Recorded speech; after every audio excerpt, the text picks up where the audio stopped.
I am getting myself into the Yu-Gi-Oh! Price discourse. I am going to talk about the Yu-Gi-Oh! Price discourse today.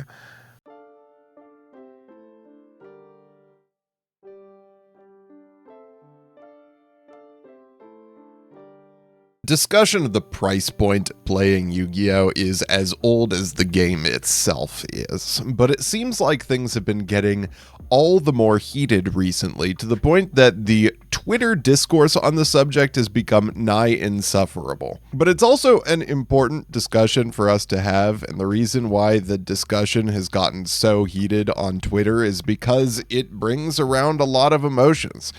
Dealing with the price of things sucks.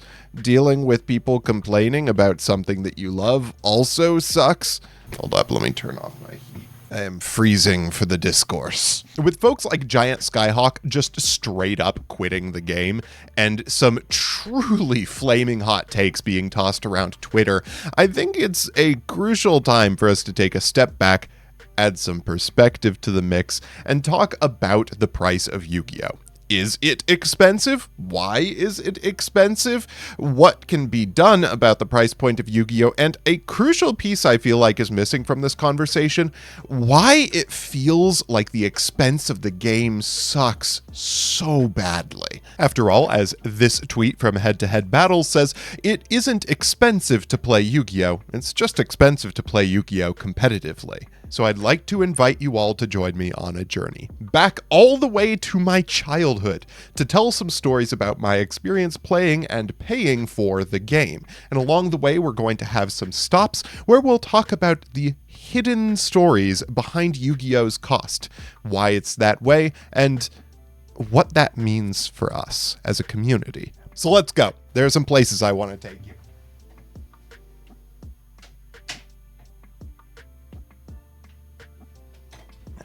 Actually, I want to start with that tweet. What Susu and or Gen put in this tweet is not technically incorrect, and I don't want to dunk on them or anything like that in this video, but I do want to think a little bit about the definition of participating in a hobby and a little bit of a perspective on whether or not Yu-Gi-Oh!, even at a casual level, is that cheap. Yu-Gi-Oh! Is, after all, a card game made of pieces of cardboard, some of which you can get out of a bulk bin for like 10 cents. And you can technically build a deck and play with it out of any of those cards. You can play at home with whoever you have at home, or you can go to locals and you can attempt to play in locals. But if we're talking about participating in Yu-Gi-Oh! As a hobby, and especially as a community, we're talking about, at the very least, playing at locals. And if you take a bulk bin deck to a locals week after week, chances are you're not really going to get to play Yu-Gi-Oh! Much.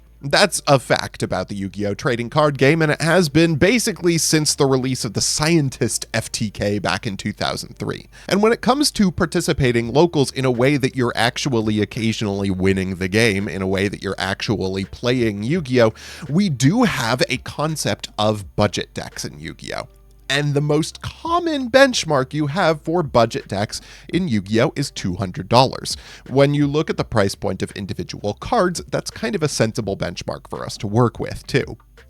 But it is also important for us to look at that in terms of other hobbies you could be doing, because boy oh boy is $200 not cheap in the world of hobbies. For example, figure skating is one of the most expensive hobbies you can have out there.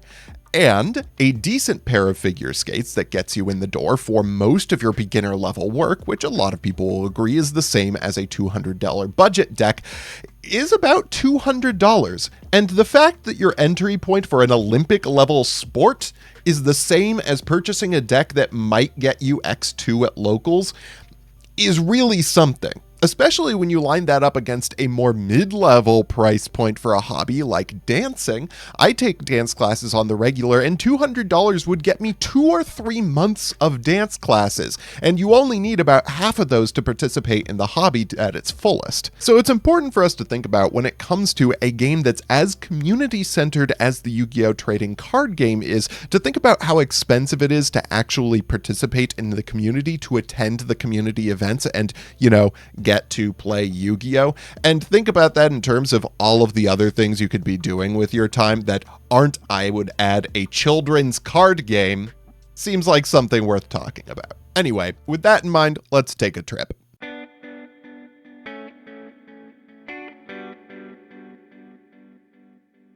I was going to record this on site, but yeah, I'm not driving on Portland roads in that. Yu-Gi-Oh! Is expensive, and it kind of always has been. Even going back to the playground days, there was always that one rich kid whose parents were able to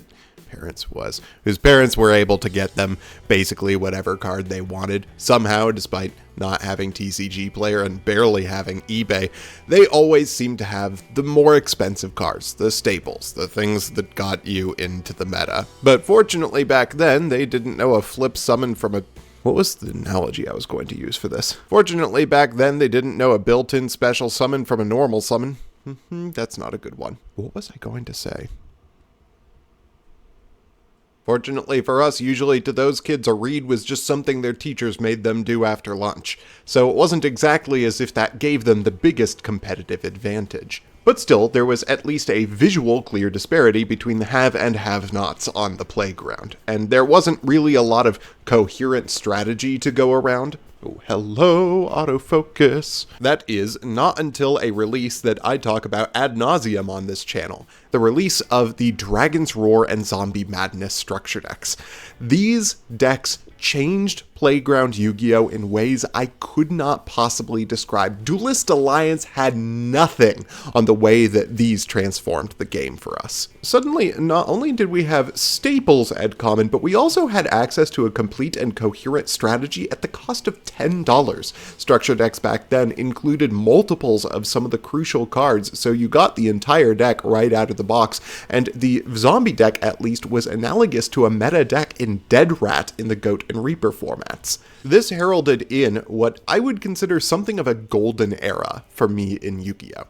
As these structure decks started to come out, each of my friends and I would kind of make one of them our identity. That, or like a Pegasus structure deck in the Relinquished strategy, and over time we competed with each other, participating in a gentle and slow arms race, building up our decks over time, adding cards that we would find out in the wild, until our strategies became more and more powerful. This was one of the most competitive environments I've ever participated in, and we didn't have access to the big, powerful cards. And it's not exactly as if Yu-Gi-Oh! Were inexpensive at the time. Toward the end of this era was the infamous and much recently discussed Teledad format, in which decks frequently got up to $1,500 in the meta. But if we're talking about Yu-Gi-Oh! As a community hobby, then this was one of the best times to be playing for me. We were meeting new people who would play at our high school, we would have time outside of classroom hours and outside of our homes in order to hang out, meet people, and have fun, and it was pretty cheap overall. We weren't having to contend with the Teledad players or the Gladiator Beast players, and therefore the fact that we basically had no money didn't actually matter that much. And even after we graduated from high school, we had a space of our own, thanks to the Fort Vancouver Regional Library, which had this awesome, I can't find pictures of it out there, and I'm not going over to film it, this great space that was called Teen Central. That was effectively like a soundproofed glass room in the middle of the floor. I called it the quarantine. That was incredible. Every Fridays they would have Yu-Gi-Oh! Days, where kids from all around the city would come to hang out and play the game. Very few of us had the ability to build a meta deck or play anything even remotely competitive in terms of, you know, the general competitive advanced format. Wow, autofocus is struggle busing. No. What do I have to do to convince you? The point being, we had a space. And even though sometimes we could collectively, as a group, cobble together 3 copies of the, at the time, $150 tour guide from the Underworld for one of us to go to locals, at the end of the week, on a Friday, we could always go back to the library and find a community. Yu-Gi-Oh! Isn't just a hobby, it's a social space. one that has been welcoming to a lot of misfits and not very rich kids since the beginning. That was kind of Kazuki Takahashi's dream for it, and it really lived up to that reputation through my childhood. This is a way that the quiet kid, the nerdy kid, the not very rich kid, the queer kid, could hang out with new people and meet friends and find a place where we belonged. And that is why this tweet really sticks in my brain. Sure, in the most bare-bones textbook, Econ School 101 way, this is a luxury. Most of us aren't eating cards or putting them over our heads for shelter or something. But even within the world of economics, this is a pretty low-level understanding of the bare necessities of life. Subsistence is a word that we use a lot to mean just getting by. The basic level, the bare bones, the bare necessities, as they say. But the word has a broader meaning in the world of economics. Most economic schools, or at least schools of economic thought, tend to agree that in order for people to just get by, there's a level of common comfort and happiness that's needed. We have social needs. People need friends, common spaces, community. Am I saying that Yu-Gi-Oh is a basic bare necessity of life? No, much as I might think it sometimes. But community is, and if there's a way that we find community, having that taken away from us because we can't afford it really sucks. Prices are hitting us now a lot harder, I think, than they did when Teledad was a thing. And I think a lot of that is because we're adults now. Back then, we had tons of social spaces and community areas that we could participate in and play Yu-Gi-Oh in, but now those spaces are dwindling. Where once we had playgrounds and classrooms and strange soundproof teenager cages at the library, now we have locals and regionals and YCSs. For a lot of people, not being able to afford the Sinful Spoils package or an SP Little Knight, it doesn't just mean not having the deck that you want. It means showing up to the only outlet you have for one of the few communities that's accepted you your entire life, only to get trashed repeatedly by people who are able to throw more money into their deck than you are. It's not a skill thing, it's a cash thing. And in that way, the rich kid does kind of own the playground again. And it's not as if every locals is particularly kind to people they see as not being competitive or good at the game. And in that light, I think it's actually kind of useful for us to go back to the figure skating analogy. Most beginning skaters aren't getting on the ice to compete with Olympic-level athletes, and yet in Yu-Gi-Oh! It's almost impossible to avoid the competitive scene in one way or another.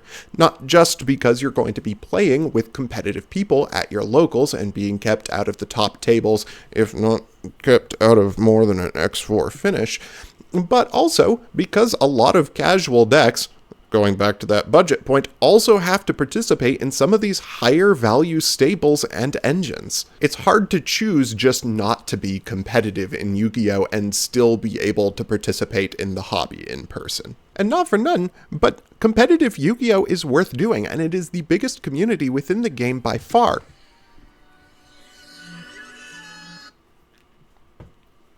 I have a day off work today. And to have a person have to pay a month's rent to get into that space kind of sucks for a children's card game. We're not participating in anything that has big prize pools or has an athletic benefit to it or anything like that. We're going to sit down at a table and have fun playing a game. And not everybody has to play competitively, but having a price point that high blocks a lot of people off from even living the dream of being competitive, and that just sucks. Hi folks, Editor RJ here with just a quick aside specifically directed at the folks who have been saying that competitive Yu-Gi-Oh! Shouldn't be cheap, that it doesn't have to be cheap. In fact, that it's maybe good that it's expensive because the players who put the most into it are the ones who can compete. Aren't you embarrassed? Aren't you, like, ashamed to be admitting on the internet that you think that you should only have to compete not against the best players, but against the players with the most money, that you don't want to compete against the full field of eligible competitors. Wouldn't you be embarrassed as a competitor with the competitive spirit to say that you don't want to compete against the best players possible, just the players who can afford the most? Just a thought. And I hear some of you in the comments talking about Master Duel and Dueling Book, and I know that you also know that this is a very, very different atmosphere. Playing online is basically a single-player video game as demonstrated by the stunning social skills on display on the homepage of Dueling Book. So with that in mind, understanding why it sucks for Yugioh to be that expensive. Why is it so expensive in the first place?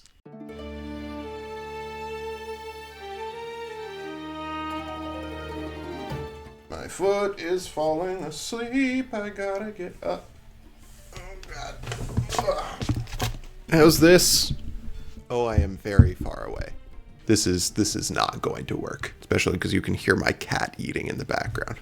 We get some cat eating ASMR. That's the stuff. That's enough scene changes. You came here to yell at me in the comment section, not to get motion sickness. So why is it that Yugioh is so expensive? It's easy to say that Konami makes the game too expensive. Partially because that's true in a lot of ways.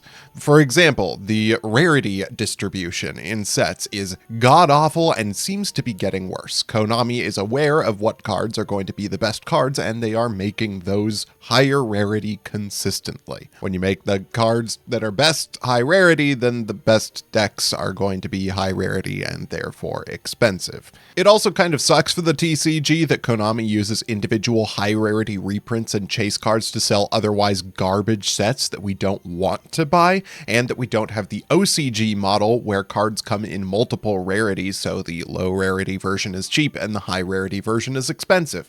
That would be kind of nice. But for my money, I think the biggest thing Konami has done to screw over the player base in terms of expensiveness of the card game is to let the game and its IP rot. What I mean is a little bit better explained by this video by Ruxin34, but effectively boils down to the fact that the reason why the Pokemon TCG is so cheap to play is because the Pokemon TCG player market and collector's market are different. People are going to buy the Pokemon TCG because they like Pokemon. People will buy Pokemon cards because they want to see Pokemon on cards, and therefore will buy a bunch of product with no intention of playing them in a TCG, and there are a lot of collectible items within the Pokemon TCG that are worth collecting for collectors that have nothing to do with the trading card game meta itself. That is not true of the world of Yu-Gi-Oh! Konami has not actually flexed the IP of Yu-Gi-Oh! Even the original DM era that we have so much problem with them nostalgia baiting, they don't actually use to advertise or build or create a worthwhile product for collectors to get involved in. For the most part, collectible items have to do with how well those items are used in the TCG plus their rarity. See things like the collector's rares of TCG staples. The reason why that's a problem is because it means that collectors and players are sharing in the same market. There is no reason to purchase the product outside of trying to get the cards that are good in the TCG. Even if you're a collector, you're going for the higher rarity versions of the cards that you want to play in the TCG, which drastically ups the price of what you're dealing with. This goes hand to hand with another subject that I can't shut up about, which is the lack of alternative formats in Yu-Gi-Oh! I cannot emphasize enough to you how much not having alternative formats bottlenecks everybody into the same player market. It's like showing up to the only grocery store in your town and all they've stocked is rice. Of course, everybody in town is going to be buying the rice. If Konami had real infrastructure for alternative formats and did a little bit more with the IP such that people want to collect Yu-Gi-Oh cards independently of playing the TCG meta, then I think we would have have much lower prices in the game. Come on, Konami, we're looking for that Albaz lore anime. Point being, between high rarity, unnecessary cards, no alternative formats, and no real collector's market, basically every person who wants to play the Yu-Gi-Oh! Trading card game also has to be a Yu-Gi-Oh! Trading card game collector. Which brings us to our next problem. Back in the early 2010s, 3 organizations revolutionized the information economy in Yu-Gi-Oh! The Yu-Gi-Oh! Organization, which many of you I'm sure are familiar with, Shriek.today.net, a website that hosted OCG information, specifically tournament results, and crucially the ban list, and finally Yu-Gi-Oh! Edition Singapore, which had early insight into OCG products. These 3 things meant that players now had the information to trade not just for what is good now, but to trade for what might be good in the future. God, this light is bright. I need to put on some sunglasses. Hold up. The perils of streaming. Gonna blind myself for the content. I had a lot of spare time for the first few years of this new information economy, and I dedicated a lot of that time to making 3-month trading plans, picking up cards that I knew were going to be good or well supported in the future, and getting rid of ones that I thought were on the way out. You may be familiar with this strategy, and it's something we hear a lot on Twitter. Just buy the cards before they get expensive. It's a mantra I've heard a lot in the post-Little Knight, post-Wanted era, and at its logical conclusion sits this tweet. What Tombox is doing here, and what I did, is called speculation. Speculation is a financial strategy wherein one buys valuable things because they believe they will be more valuable in the future. And in the Yu-Gi-Oh! Trading card game sphere, it's not an unsound strategy. Heck, I spent a few years doing it, and it eventually meant that I could mostly play the game for free. But I think we can all see that something is a little bit off with this tweet. Like, I have a lukewarm government salary, and I'm usually the one treating us to a Domino's pizza when I hang out with friends. I don't think I know anybody who could have gotten away with purchasing 30 copies of Flamberge at $3 to $5. And even with my long-term free-to-play plan, when Dragon Rulers came around, I couldn't use what was in my binder to get 3 Dracasacs. When Exciton Knight came out, I had to throw basically everything I had into it, and when Zodiacs came out, I had to purchase the entirety of the strategy. My binder was not nearly sufficient for it. Speculation is not without its flaws, and far from being the solution to Yu-Gi-Oh's price point, it's actually one of its most insidious causes. The first and most obvious flaw with speculation is that it's risky. You never actually know, once you get into a format, what a card is going to do in terms of prices. People could have been forgiven when Diabelastar dropped from $35 to $20 for not thinking it was going to double in price again a month later. Oftentimes these fluctuations happen with no new set releases in between, and with an entry point frequently around $50, just getting the cards when they aren't expensive yet isn't really an option for people who run the risk of losing out on a huge portion of their budget. And Yu-Gi-Oh! Players aren't exactly known for making the best decisions when it comes to what to hype up on the market, especially when some of our bigger personalities are involved, and therein lies the key to why speculation has the power to destroy Yu-Gi-Oh! Markets. Changing topics, so I'm changing sunglasses because I still don't feel like burning my eyes. Let's go. Those are stylish, right? Back in 2020, some unnamed YouTube influencers introduced their audience to a revolutionary concept that trading cards can go up in value sometimes. And with the COVID-19 pandemic in full swing, people were beginning to lean into their old hobbies in search of comfort and some semblance of happiness, and thus the TCG boom began. During that time, trading cards would become almost impossible to find, and the price of cards would skyrocket in ways that we still haven't entirely recovered from to this day. On the smaller scale, speculation can create runs on the TCG market that we call buyout. buyouts, and some cards don't recover, and that's because of something called the speculative premium. The speculative premium is a word for a financial phenomenon in which when you purchase an item, you are paying not just the price for its usefulness, but a portion of the future price that the owner thinks it might be worth later. I mean, with all the armchair financiers that exist within the TCG market, they're driving up the prices of cards well beyond their actual usefulness. Is Bonfire worth $125? Hell no. But we can guarantee that it's not going to sink down to its true value because speculators have now seen what it could be worth and are going to be slow to let it go for less. And if all of this market talk is making your eyes glaze over, that's perfectly fine because this harkens back to the fact that you shouldn't have to maintain a comprehensive stock portfolio to play a stupid trading card game. Speculation will only get you so far unless you're doing it on the scale that Tom and Nishi are talking about, and you gotta understand, Tom Box's Flamberge Gambit is a zero-sum game. In order for him to win, at least a couple of other people have to lose. Large-scale speculation is an unsustainable way to play the game because by definition, not everyone can participate in it, and when everybody tries, it drives up prices even more. It's a self-defeating solution. Make no mistake. The current culture of speculation is very capable of killing the Yu-Gi-Oh! Trading card game. But it's also messy because it's necessary for stores to stay in the game because of the way that Konami prints the products, and this all goes back to the way that Konami does business, and therefore we need speculation in order to keep the game going, and it's all complicated and it sucks. So what do we do about it?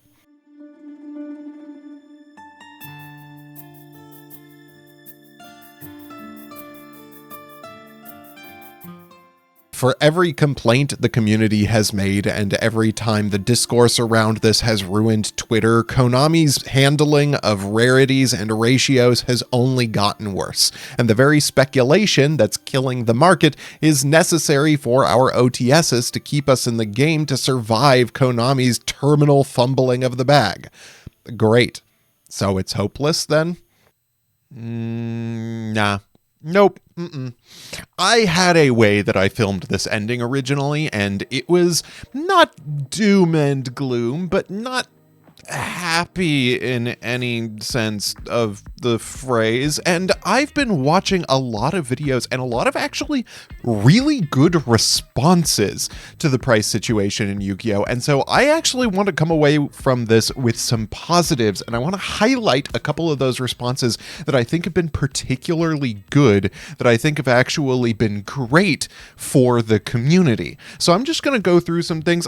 As I've been watching them, I have the notes app that I've been maintaining, and I'm just going to let you know what I've been thinking about when it comes to this. And my thoughts kind of come in two categories. One of them is things that you can do for yourself, and one of them is things that you can do for your community. And the first folks that I want to shout out are a couple of folks that I think had just really good responses to the price situation. One of them is Distant Coder. I'll put the video here if I can figure out how to do that. And the other is Fusion Yugioh. If you are on Twitter, you'll know them as Havra Scrapman. Had a phenomenal response in terms of what a person can do to help themselves. And so I want to start that to highlight the option of budgeting. There are ways that you can plan around the game of Yu-Gi-Oh! So that you have the option to play without investing as much money into it. Obviously, during these formats where there's this one really powerful, very expensive deck that is probably better than any of the other decks that you can play, and or the more and more frequent formats recently where you have this one really big expensive staple that you're required to play. But otherwise, this will help you lower the price point of Yu-Gi-Oh! For yourselves. So Havra Scrapman, Fusion Yu-Gi-Oh! Have a phenomenal video on budgeting and planning around Yu-Gi-Oh! If you are the type of person who wants to play competitively and has time and energy to do some planning around managing your binder. And this also goes to the points we were talking about earlier, where some amount of speculative trading, speculative buying and selling is perfectly good. It's a perfectly fine way to soften the blow of the price of Yu-Gi-Oh! When it comes to these more expensive things. I also want to that end, point to a video that I made that I think I mentioned earlier on what I call the safe zone of speculative trading. And it is discussing what zones of cards' lifespans are worth getting them during. And one of those points has to do with buying cards to use them.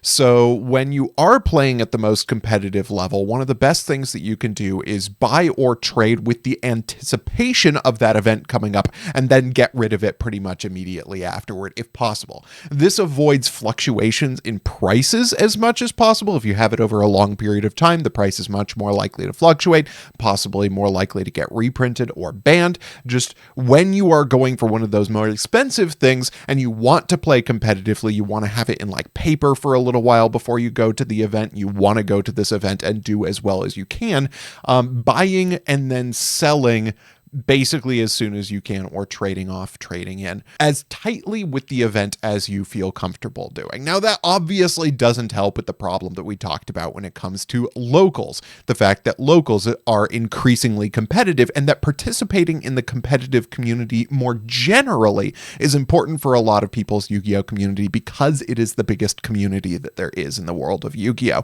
It doesn't really help with that as much, but it can help soften the blow. So I wanted to highlight Fusion Yu-Gi-Oh's discussion of budgeting.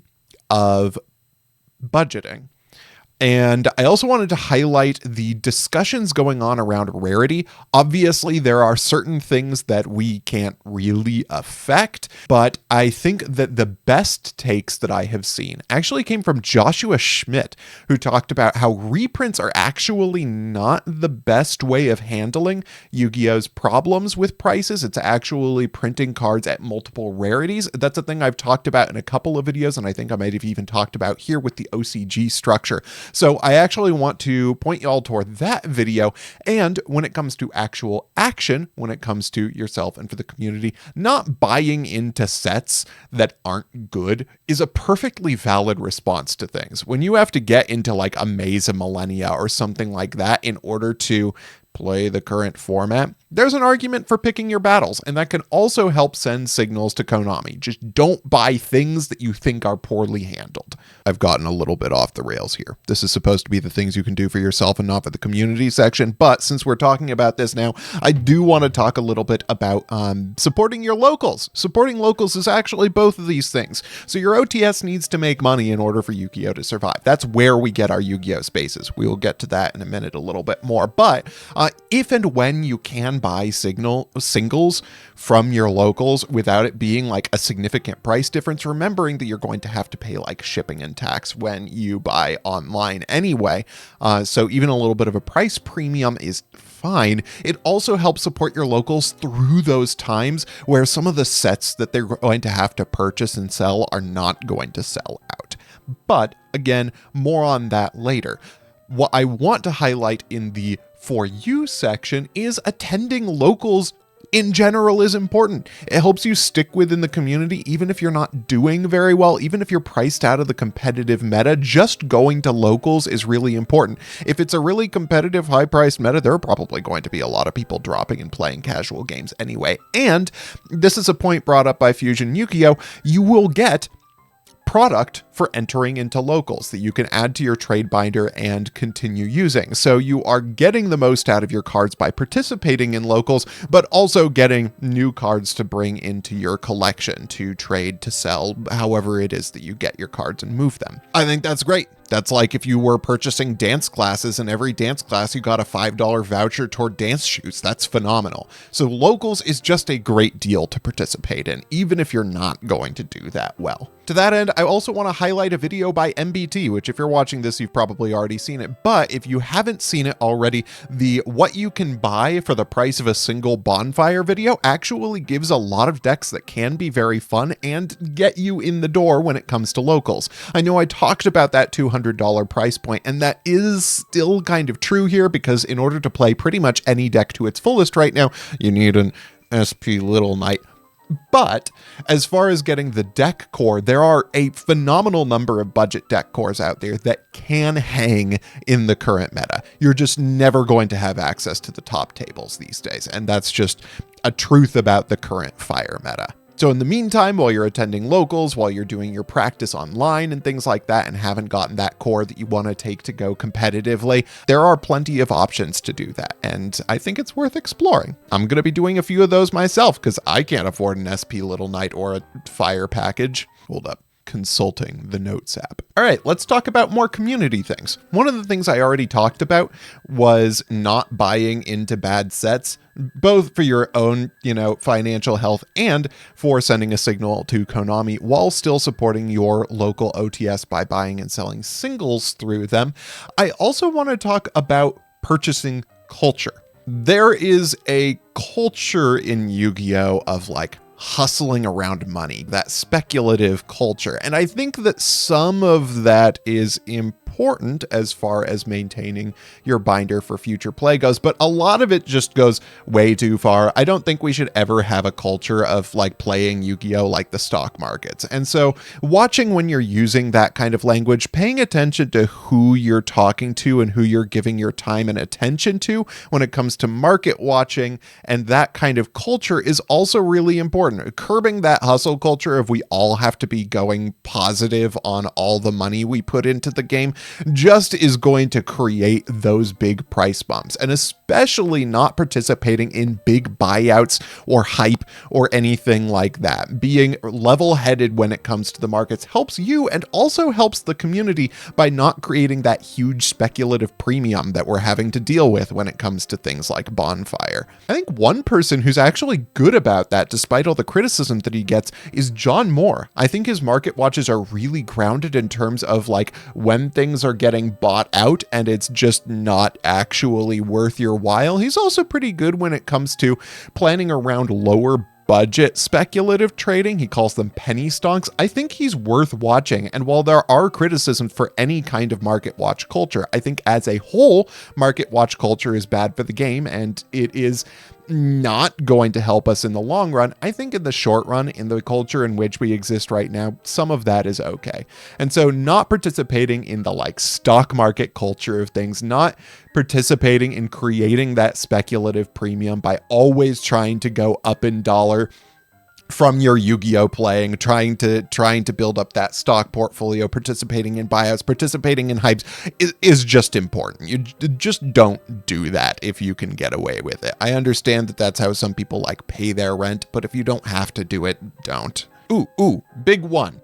Be nicer to people. Both at your locals, your OTS, when people aren't playing optimally or building optimally, just being chill with them makes the space better and also improves things in formats where it's really expensive to optimize your deck. If your first instinct is to criticize somebody or give them pointers that they didn't ask for or even make fun of them, you're already participating in making the culture worse for people who can't play the game as much when it's expensive. And if your first instinct becomes to be chill with people, no matter what the situation is, life is going to be better for everybody around you. You don't have to exude the biggest dick energy in the room or whatever when it comes to the cards you have and the cards other people don't. It's a card game. It comes from an anime that we watched when we were 5 years old. It's not that big a deal, buddy. And also when it comes to Twitter, you don't need to be a dick. I think there's a little bit more of a burden for the people who have more money or don't find difficulty with the price of Yu-Gi-Oh! To be a little bit chiller and a little bit more introspective about, their perspective and their blind spots when it comes to people who do. But in general, we don't need to dogpile anybody. And finally, my big number one point, my biggest way that we can improve Yu-Gi-Oh! For people who can't pay as much money and to make the game cheaper goes back to the beginning of the story and the beginning of the video. We just need more Yu-Gi-Oh! Spaces. The fact that our community life in Yu-Gi-Oh! Is centered around two things: Master Duel, which is a competitive ladder climb format almost exclusively, and Locals, a format that is potentially less competitive, but is still advanced format TCG, where you are going to be playing at any given time, probably with some folks who are practicing for more competitive events or who want to be competitive, means that there are fewer spaces for people who can't participate in the game when it's more expensive, and it increases the overall price of cards, as we discussed earlier. So what can we do? We can hold more casual events where there isn't any particular tournament structure, but where people can come in, hang around,